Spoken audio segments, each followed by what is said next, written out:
2 qershor, cilët janë bijtë e Abrahamit. Tek ti do t'jenë të bekuara tërë familjet e tokës.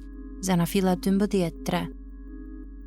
Ju që shpresoni në Krishtin dhe e ndiqni atë me bindjen e besimit, jeni pasardhës të Abrahamit dhe trashëgimtar të premtimeve të beslidhjes së Perëndisë me të.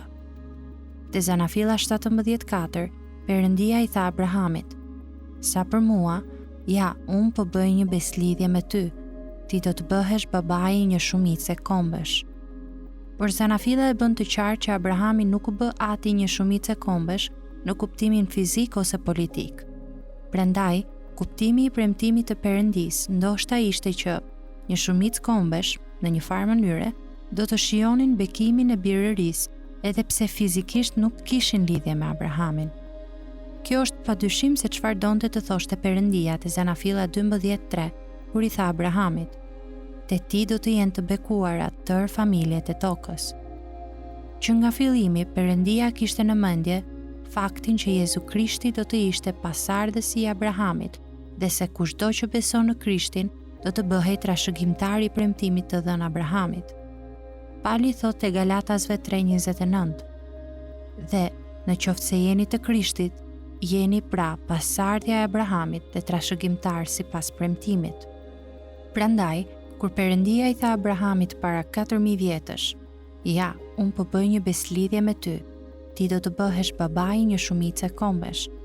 Ai e hapi udhën për cilin do prej nesh, pavarësisht se cilit kombi i përkasim, që të bëhemi bijtë e Abrahamit dhe trashëgimtar të premtimeve të Perëndisë.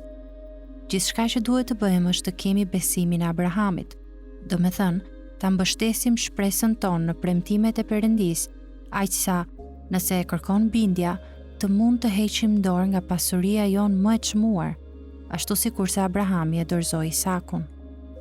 Ne nuk bëhemi trashëgimtar të premtimeve të Abrahamit duke punuar për Perëndin, por duke qenë të sigurt se Perëndia punon për ne. Abrahami u forcua në besim, duke i dhënë lavdi Perëndisë, plotësisht i bindur se atë që ai kishte premtuar ishte edhe i fuqishëm ta bënte. Romakëve 4:20-21. Kjo është arsyeja pse Abrahami mund t'i bindej Perëndisë edhe atëherë kur bindja dukej si një udhë pa krye.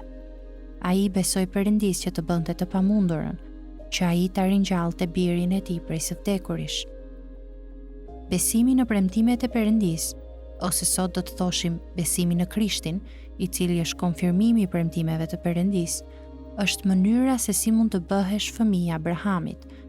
Bindja është prova që besimi është i vërtet. Zanafilla 22:12-19. Prandaj Jezusi thot te Gjoni 8:39: "Po të ishit bijtë e Abrahamit, do të bënit veprat e Abrahamit." Bijtë e Abrahamit janë njerëz nga të gjitha kombet, të cilët e vendosin shpresën e tyre në Krishtin, sikurse Abrahami në malin Moria, dhe përpasoj nuk lejojnë që humbja e zotërimit të tyre më të çmuar toksor t'i pengojnë në bindjen e tyre. Ju që shpresoni në Jezu Krishtin dhe ndiqni atë në bindjen e besimit, jeni pasardhës të Abrahamit dhe trashëgimtar të premtimeve të beslidhjes së Perëndisë me të.